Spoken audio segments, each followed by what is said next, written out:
창세기 9장. 하나님께서 노아와 그의 아들들에게 복을 주시며 말씀하셨습니다. 자녀를 많이 낳고 번성해 땅에 가득하라. 땅의 모든 짐승들과 공중의 모든 새들과 땅에 기는 모든 것들과 바다의 모든 물고기들이 너희를 두려워하고 무서워할 것이다. 이것들을 너희 손에 준다. 살아있어 움직이는 모든 것들이 너희의 양식이 될 것이다. 푸른 채소와 같이 이 모든 것을 너희에게 주었다. 그러나 고기를 피가 있는 채로 먹어서는 안 된다. 피에는 생명이 있다. 너희가 생명의 피를 흘리면 반드시 값을 치를 것이다. 그것이 짐승이면 그 짐승에게 그 피에 대해 값을 치를 것이며, 사람이 같은 사람의 피를 흘리게 하면 그 사람에게도 그 피에 대해 값을 치를 것이다. 하나님께서 자기의 형상대로 사람을 만드셨기 때문에 누구든지 사람의 피를 흘리면 사람에게 피 흘림을 당할 것이다. 너희는 자녀를 많이 낳아 번성하라. 땅에서 수가 불어나 땅에서 번성하라. 그리고 하나님께서 노아와 그와 함께 있던 그의 아들들에게 말씀하셨습니다. 보라, 내가 너희와 너희 뒤에 올 너희의 자손과 언약을 세운다. 또한 너희와 함께 있던 모든 생물들, 곧 너희와 함께 있던 새와 가축과 모든 들짐승들, 방주에서 나온 땅의 모든 생물들과 언약을 세운다. 내가 너희와 언약을 세워 다시는 모든 육체가 홍수로 인해 멸절되지 않을 것이며, 다시는 이 땅을 멸망시키는 홍수가 없을 것이다. 하나님께서 말씀하셨습니다. 이것이 내가 나와 너희 사이에, 또한 너희와 함께 있는 모든 생물 사이에 대대로 영원히 세우는 내 언약의 증표다. 내가 구름 속에 내 무지개를 두었으니 그것이 나와 땅 사이에 세우는 언약의 표시가 될 것이다. 내가 땅 위에 구름을 일으켜서 그 속에 무지개가 나타날 때 내가 나와 너 사이에, 그리고 모든 종류의 생물들 사이에 세운 내 언약을 기억하겠다. 물이 홍수가 돼 모든 육체를 멸망시키는 일이 다시는 없을 것이다. 무지개가 구름 속에 나타나면 내가 그것을 보고 나 하나님과 이 땅 위의 모든 육체 사이에 세운 영원한 언약을 기억하겠다. 하나님께서 노아에게 말씀하셨습니다. 이것이 내가 나와 이 땅 위의 모든 육체 사이에 세운 언약의 표시다. 방주에서 나온 노아의 아들들은 셈, 함, 야벳인데 함은 가나안의 조상입니다. 이 세 사람이 노아의 아들들이었고 이들로부터 온 땅의 사람들이 퍼지게 되었습니다. 노아가 땅을 일구기 시작해 포도원을 세웠습니다. 그가 포도주를 마시고 취해 자기 장막 안에서 벌거벗고 있었을 때 가나안의 조상인 함이 자기 아버지가 벌거벗은 것을 보고는 밖에 있던 다른 두 형제에게 이 사실을 말했습니다. 그러자 셈과 야벳은 겉옷을 어깨에 걸치고 뒷걸음으로 들어가서 아버지의 벌거벗은 몸을 덮어주었습니다. 그들은 아버지가 벌거벗은 것을 보지 않으려고 얼굴을 돌렸습니다. 노아가 술있게 자기 작은 아들이 자기에게 한 일을 알게 됐습니다. 그래서 노아는 말했습니다. 가나안은 저주를 받을 것이다. 가나안은 가장 낮고 천한 종이 돼 그의 형제들을 섬기게 될 것이다. 그리고 노아가 다시 말했습니다. 셈의 하나님 여호와를 찬송하리니 가나안은 셈의 종이 될 것이다. 하나님께서 야벳을 크게 일으키셔서 그가 셈의 장막에서 살게 되며 가나안은 그의 종이 되게 하실 것이다. 홍수 이후 노아는 350년을 더 살았습니다. 노아는 모두 950년 동안 살다가 죽었습니다. 창세기 10장. 노아의 아들인 셈, 함, 야벳의 족보는 이러합니다. 홍수 후 그들에게 아들들이 태어났습니다. 야벳의 아들은 고멜, 마곡, 마대, 야완, 두발, 메색, 디라스입니다. 고멜의 아들은 아스크나스, 리밧, 도갈마입니다. 야완의 이름은 엘리사, 달시스, 기띔, 도다님입니다. 이들에게서 해안 민족들이 여러 땅으로 퍼졌으며 각각 언어와 족속을 따라 민족을 이루었습니다. 함의 아들은 구스, 미스라임, 붓, 가나안입니다. 구스의 아들은 스바, 하윌라, 삽다, 라마, 삽드가입니다. 라마의 아들은 스바와 드단입니다. 구스는 또 니므롯을 낳았는데 니므롯은 땅의 첫 용사였습니다. 그는 여호와 앞에서 강한 사냥꾼이었습니다. 니므롯처럼 여호와 앞에 강한 사냥꾼이라는 말도 이 때문에 생겨났습니다. 그의 나라의 시작은 신할 땅에 있는 바벨, 에렉, 아갓, 갈레였습니다. 니므롯은 이 땅에서 아시리아로 나가 니느웨, 르호보딜, 갈라를 세웠고 니느웨와 갈라 사이에 레센을 세웠는데 이것은 큰 성이었습니다. 미스라임은 루딤, 아나밈, 르하빔, 납두힘, 바드루심, 가슬루힘, 갑도림을 낳았는데 블레셋은 가슬루힘에게서 나왔습니다. 가나안은 맏아들 시돈과 헷을 낳고 여부스 족속, 아모리 족속, 기르가스 족속, 히위 족속, 알가 족속, 신 족속, 아르와 족속, 스마일 족속, 하마 족속을 낳았습니다. 그 후 가나안의 족속들이 흩어져 나갔습니다. 가나안의 경계는 시돈에서 그랄 쪽으로 가사까지, 그리고 소돔, 고모라, 아드마, 스보임과 라사까지였습니다. 이들은 함의 자손들로 종족과 언어에 따라 영토와 민족별로 갈라져 나갔습니다. 셈에게서도 자손이 태어났습니다. 그는 에벨 자손의 조상이었으며 야벳의 형이었습니다.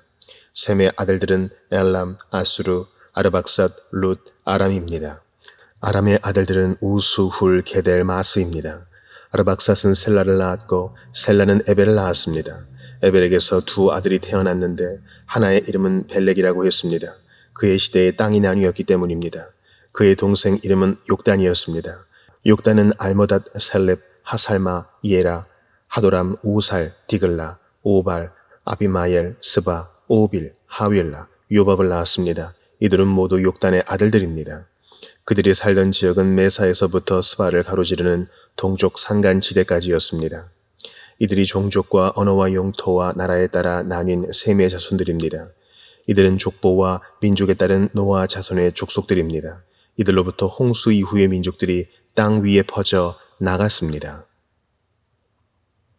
마태복음 9장. 예수께서 배를 타고 호수를 건너 자기 마을로 돌아오셨습니다.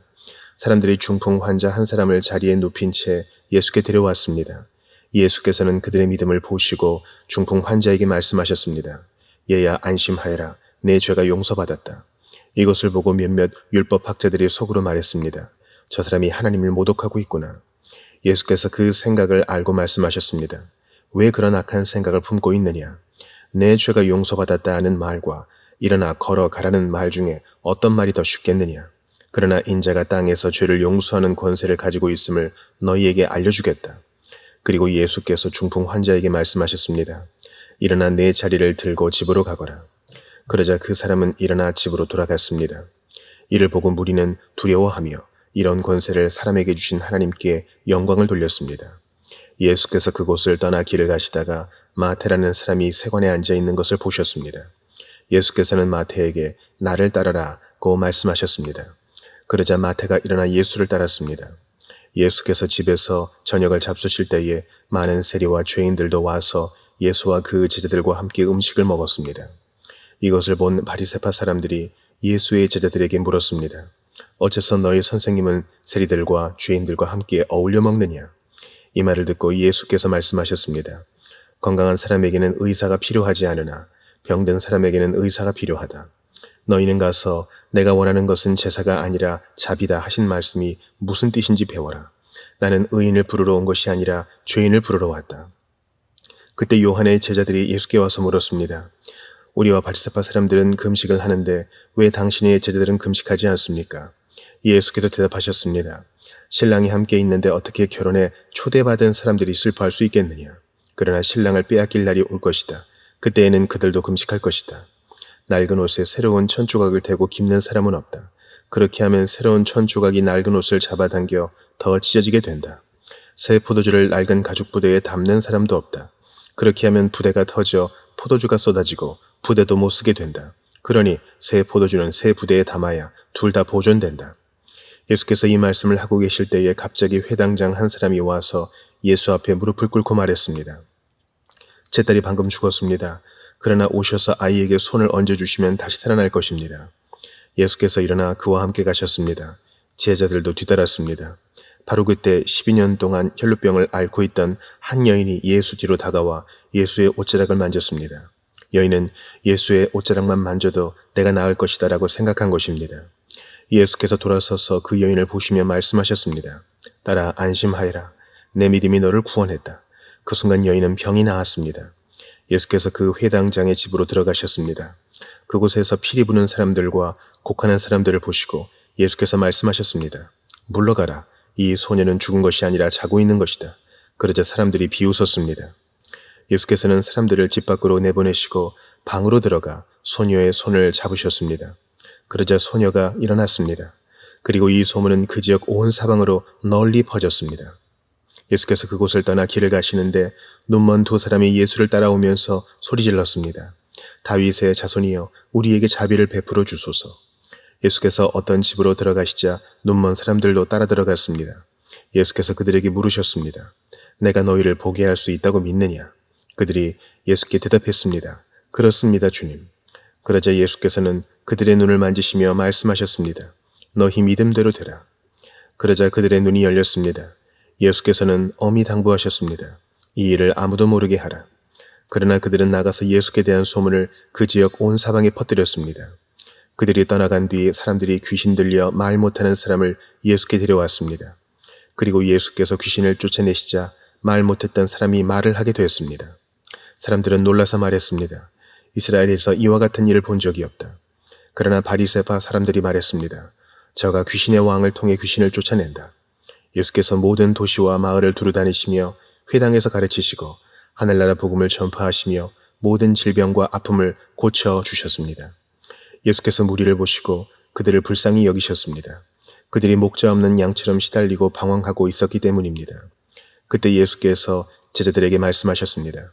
추수할 것은 많은데 일꾼이 적구나. 그러므로 추수할 주인에게 추수할 들판으로 일꾼을 보내달라고 요청하라. 에스라 9장. 이런 일을 마치고 나자 관리들이 내게 와서 말했습니다. 이스라엘의 백성들, 제사장과 레위 사람들이 이 땅 민족들과 스스로 구별하지 않고 그들의 가증스러운 관습들, 곧 가나안 사람들, 헷 사람들, 브리스 사람들, 여부수 사람들, 암몬 사람들, 모압 사람들, 이집트 사람들, 아모리 사람들의 관습들을 다루고 있습니다. 이스라엘 백성들은 이 땅 사람들의 딸을 데려와 아내와 며느리로 삼고 거룩한 씨를 이방 민족과 섞고 있습니다. 사실 지도자들과 관리들이 앞장서서 이런 죄악을 저지르고 있습니다. 나는 이 말을 듣고 나서 내 속옷과 겉옷을 찢고 머리털과 수염을 잡아 뜯고는 기가 막혀 앉아 있었습니다. 포로로 잡혀갔다 돌아온 사람들의 이런 죄 때문에 이스라엘의 하나님의 말씀을 두려워하는 모든 사람이 내게 모였습니다. 나는 저녁 제사 때까지 망연자실하게 앉아 있었습니다. 저녁 제사 때가 되자 나는 무거운 마음을 털고 일어나 내 속옷과 겉옷을 찢은 채로 무릎을 꿇고 내 하나님 여호와께 손을 들고 기도했습니다. 하나님이여, 제가 주께 하나님께 얼굴을 들기가 너무 부끄럽고 망신스럽습니다. 우리의 죄가 우리 머리보다 높고 우리의 죄악이 하늘까지 닿았기 때문입니다. 조상들 때부터 지금까지 우리 죄악이 너무 컸습니다. 우리 죄 때문에 우리 자신은 물론 우리 왕들과 우리 제사장들이 이 땅의 왕의 손에 넘겨져 칼에 맞고 포로로 잡혀가고 약탈당하고 수모를 겪으면서 오늘까지 왔습니다. 그러나 이제 잠시 동안 우리 하나님 여호와께서 은혜를 베풀어 주셔서 살아남은 사람들을 우리에게 남겨두시고 그분의 성소에 굳건한 자리를 마련해 주셨습니다. 우리 하나님께서 우리의 눈을 밝히고 속박에서 조금씩이나마 회복시켜 주십니다. 우리는 매인 사람들이었지만 하나님께서는 우리가 속박당했을 때에도 우리를 버리지 않으시고 오히려 페르시아 왕 앞에서 우리에게 자비를 베풀어 회복을 허락하셨고 우리 하나님의 집을 다시 짓고 그 허물어진 것을 복구하게 하셨고 유다와 예루살렘에서 보호받을 수 있는 성벽을 주셨습니다. 우리 하나님이여, 이런 일이 있었는데 우리가 주의 계명을 저버렸으니 우리가 무슨 말을 하겠습니까? 주께서 주의 종 예언자에게 계명을 주시며 말씀하시지 않았습니까? 너희가 들어가 차지하게 될 이 땅은 이 땅 민족의 부정한 것들로 가득 찬 땅이다. 이 끝부터 저 끝까지 가증한 것으로 가득 차 있고 더러운 것이 들끓는 곳이니 너희 딸을 그들의 아들에게 시집보내지 말고 그들의 딸을 너희 아들을 위해 데려오지 말고 어떤 경우에도 그들과 동맹을 맺지 말라. 그래야 너희가 강해져서 그 땅의 좋은 것을 먹고 너희 자식들에게 영원한 기업으로 남기게 될 것이다. 우리에게 일어난 일은 우리의 악행과 우리의 큰 죄악에서 비롯된 것입니다. 그러나 우리 하나님이신 주께서는 우리 죄가 받아야 할 벌보다 가벼운 것을 주시고 우리에게 이렇게 구원을 주셨습니다. 그런데 우리가 다시 주의 계명을 어기고 그런 가증스러운 짓을 하는 민족들과 섞여 혈연을 맺어야 되겠습니까? 주께서 우리를 노여워해 한 사람도 남거나 도망친 사람 없이 모조리 멸망시키는 게 당연하지 않겠습니까? 이스라엘의 하나님 여호와여, 주는 의로우십니다. 우리가 오늘같이 살아남게 되었기 때문입니다. 보십시오. 우리가 여기 주 앞에 우리의 죄악 가운데 있습니다.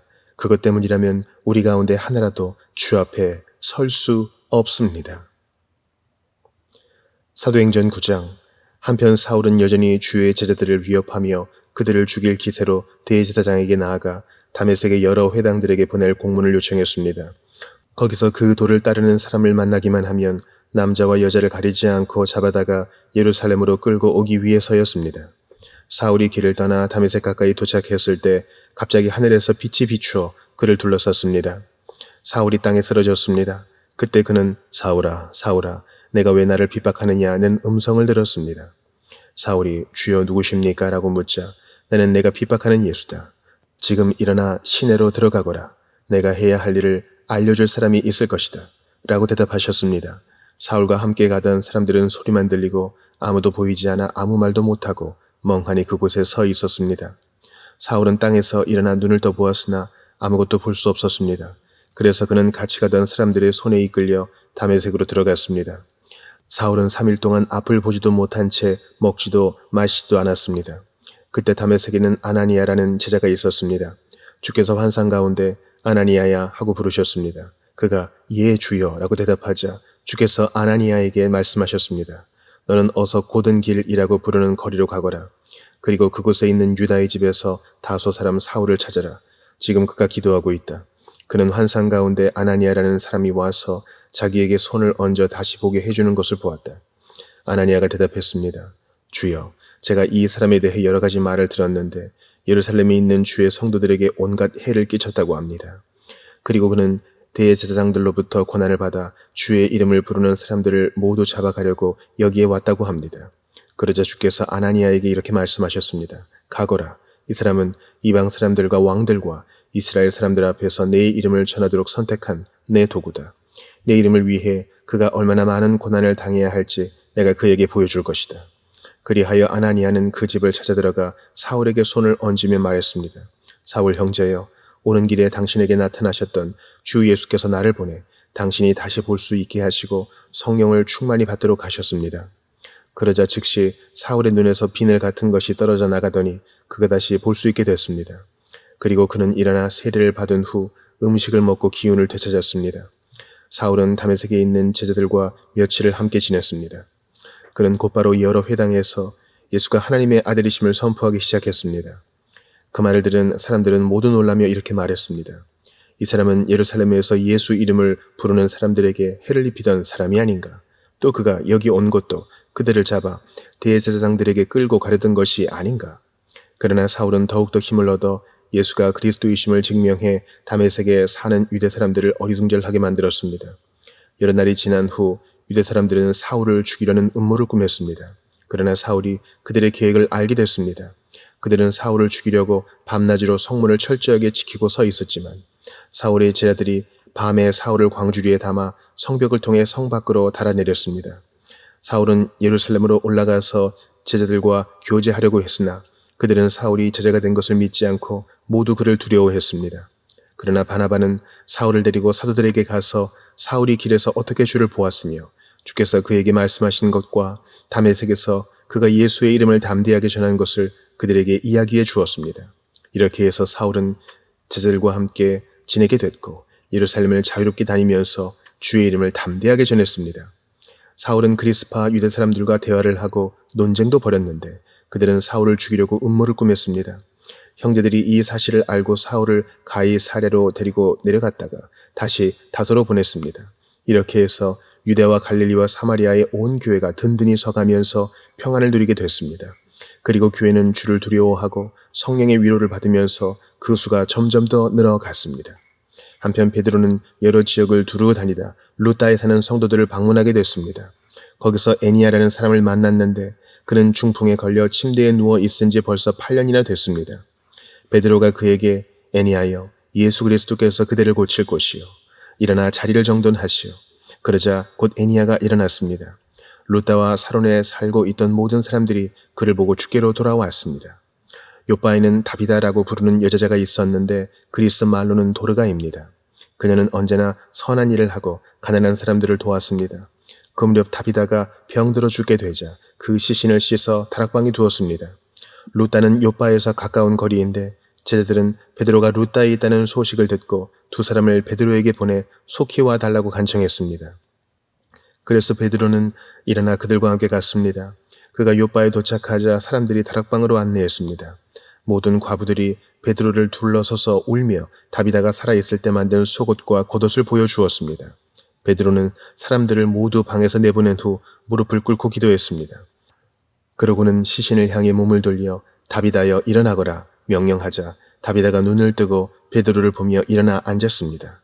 베드로는 손을 내밀어 그 여인의 손을 잡아 일으켜 세우고 성도들과 과부들을 불러 다비다가 살아난 것을 보여주었습니다. 이 일이 온 요빠에 알려지면서 많은 사람들이 주를 믿게 됐습니다. 베드로는 요빠에서 여러 날 동안 가죽 제품을 만드는 시몬의 집에 머물렀습니다.